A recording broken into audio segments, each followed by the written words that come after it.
World of 5FM Radio, your adult contemporary radio station in Zambia, connecting you to the newsmakers and events that make the village.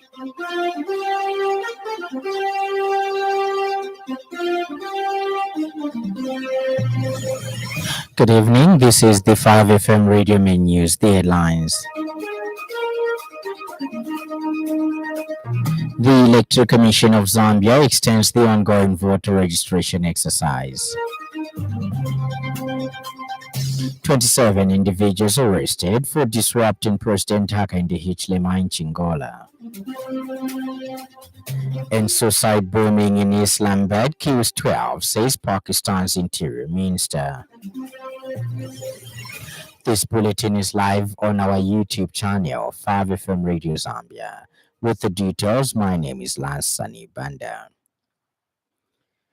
The Electoral Commission of Zambia ECZ has announced a 15-day extension to the ongoing voter registration exercise following what it has described as a successful turnout across the country. Speaking at a press briefing held this afternoon, Commission Chairperson Mwangala Zalomi said the registration period, which was initially scheduled to end today, Tuesday, November 11th, will now continue from tomorrow, Wednesday, November 12th, to Wednesday, November 26th, 2025.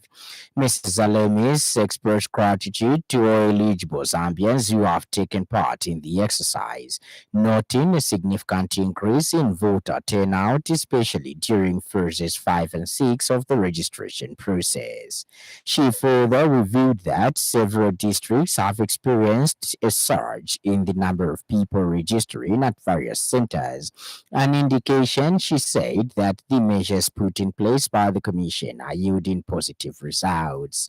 The Electoral Commission says it is encouraged by the steady progress made so far, citing the increased number of registered voters and updates included across the country as a sign of growing public participation in the electoral process. The Commission wishes to begin by thanking all eligible Zambians who have turned up to register as voters since the exercise commenced. We are delighted to report that there has been significant increase in the turnout of people registering from the last update, particularly in the last two phases, that is phase 5 and 6.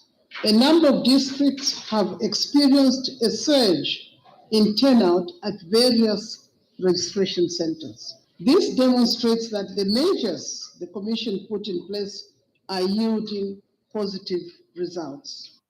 The technical committee reports progress on public hearings for constitutional amendments, and the committee, as appointed by the Republican President Hakainde Hichilema, has announced significant progress in the ongoing public hearings regarding proposed constitutional amendments. According to the committee's latest update, the nationwide consultations have so far received strong participation from citizens, civil society organizations, and traditional leaders. More in the following report. Following the appointment of a technical committee by President Hakainde Hichilema to review submission on the constitutional amendment process, stakeholders across the country have been given a platform to air their views on Zambian supreme law. Constitution works for the people. It was created for the people, and the people should have the right to decide what is right and what should be in the Constitution or what shouldn't be in the Constitution. The government has given to the people to be able to voice out their opinions is a very good opportunity because firstly, it will help the youths to be able to voice out or point out the things affecting their communities. The language that people understand. For example, when you come from school, as a citizen how is going to understand the constitution that is based in English? There's a Lunda Bible, for example. There's a Lunda Bible. There's a Tonga Bible. There must be some interpreter to understand those things. Now, after covering all other provinces, the committee has brought its consultation to Lusaka province, marking another major step in its nationwide outreach.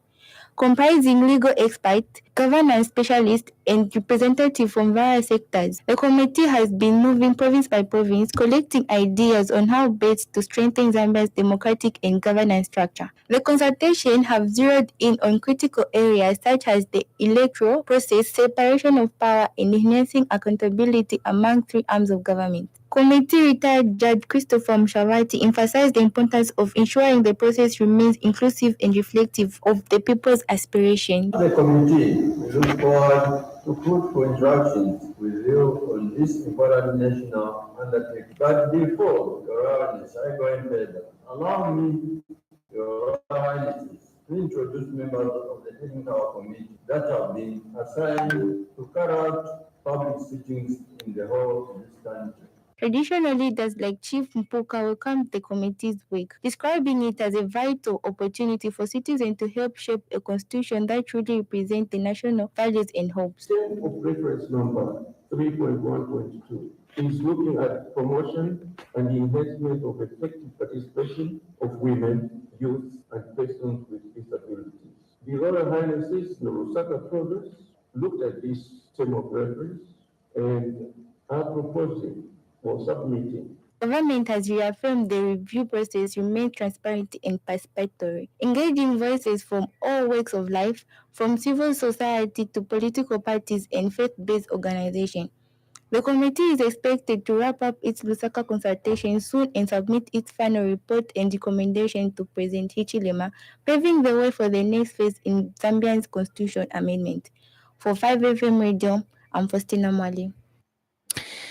Home Affairs and Internal Security Minister Jack Mwimbu says substantial progress has been recorded in ongoing efforts to bring to book an unruly mob that disrupted President Hakainde Hichilema as he addressed marketeers whose stores were recently gutted by fire at Chingola's Chiwempala market last Saturday, and so far 27 individuals are addressing a press briefing at Chingola Central Police Station following a tour of Chiwempala Market in Chingola on Tuesday afternoon.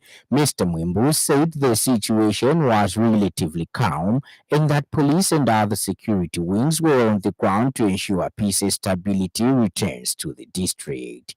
During his visit to Chiwempala Market, where he was accorded a thunderous reception by the marketeers, Mr. Mwimbu received a message of apology from the marketeers on behalf of President Hichilema, delivered through their chairperson, Mr. Christopher Chiwasha. Mr. Mwimbu, during the press briefing, said Mr. Chiwasha told him that the marketeers were sorry that such an incident occurred during a time when the president was commiserating with them following the gutting of their stores. He said the marketeers that they were going to work together with the new Dawn administration and rebuild Chiwempala Market for the benefit of the people of Chingola, and also indicated that they will work with the government to ensure that such an event or occurrence does not repeat itself. And to ensure that anyone who will be found breaking the law will be made to answer for the acts that are outside the law. We are also aware that there are individuals who want to start protesting against the constitutional making process. Protests are enshrined in our laws. As long as you abide with the existing laws, you are free to demonstrate and protest. But if you step the law, you'll be held accountable. Those are the laws of the country.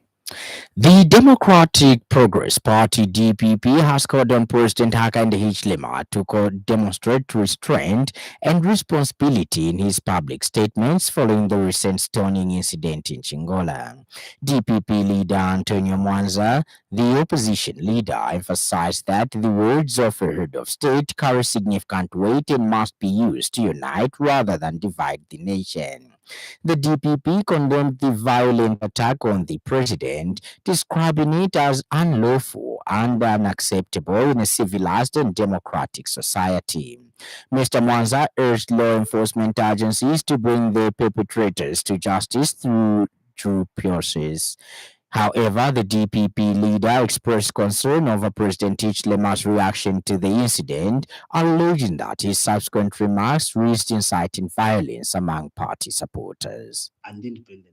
the president's speech in the aftermath of that very unfortunate incident appears to inflame the situation. By implication, the president has incited his cadres to take the law into their own hands, to deal with or sort out those who attacked him. This is not the way to go. Since that speech of the president, we have seen a lot of senior UPND officials who have issued alarming statements threatening violence. The Ministry of Information and Media says the media remains a critical partner in shaping a healthier and more informed nation. This came during the launch of the Media Initiative on School Health MISH Strategic Plan in Lusaka. Director of Human Resources Bernard Domingo says the government values the role of the media in promoting accurate, factual, and development communication. Speaking on behalf of the Minister of Information and Media and Chief Government Spokesperson Cornelius Mwetwa, Mr. Domingo said the launch of the Media Initiative on School Health Strategic Plan marks strengthening the link between journalism, health, and education. He praised MISH for uniting media professionals from both the public and private sectors to tell stories that highlight the health and well-being of children, noting that the initiative is helping build a new generation of specialized health and education journalists. Mr. Domingo further commended MISH for bridging the information gap by providing verified and development-oriented content that supports provincial and district information officers across the country. Beyond capacity building, this is filling a crucial gap in our information landscape by providing a platform for verified developmental information on health and education. Today, our provincial information officers and district information officers can rely on MISH for credible stories and data that can be packaged and shared through their channels. This is exactly what Zambia needs. In the meantime, Health Learners Chief of Policy and Partnership, Dr. Brian Kayongo, notes that the organization has continued to conduct regular screening in enhancing the well-being of school-going children. They conduct regular screening, provide health education, and promote hygiene, nutrition, and mental health or mental well-being of our children.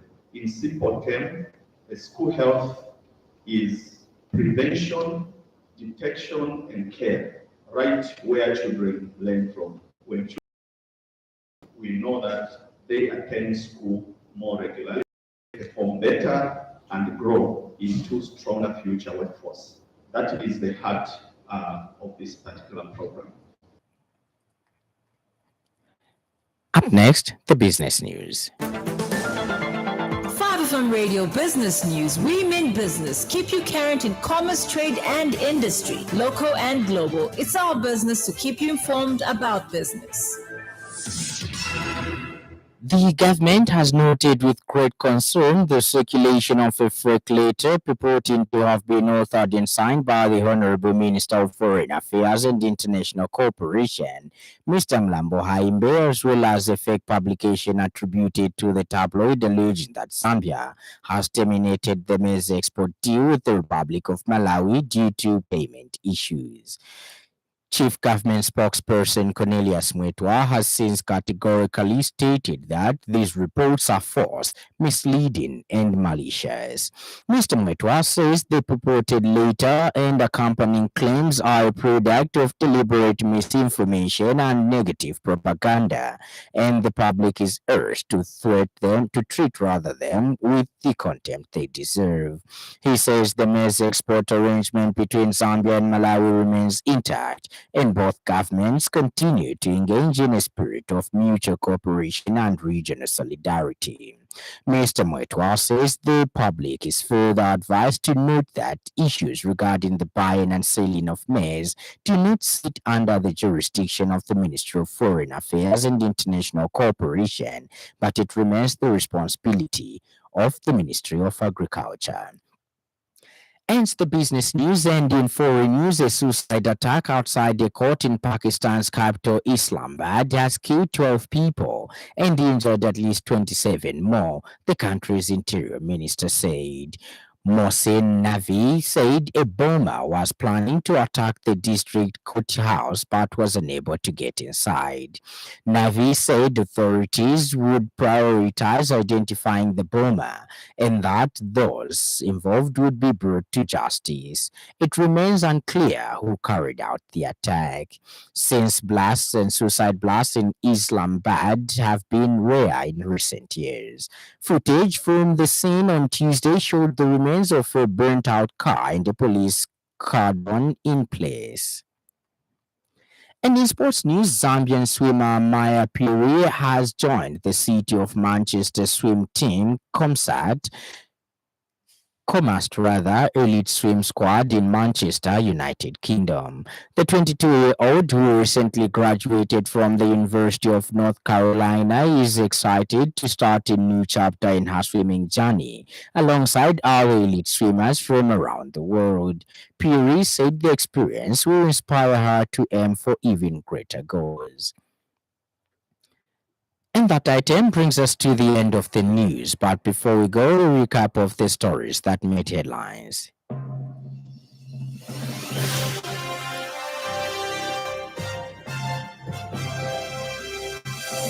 The Electoral Commission of Zambia has announced a 15-day extension of the ongoing voter registration exercise following what it has described as a successful turnout around the country.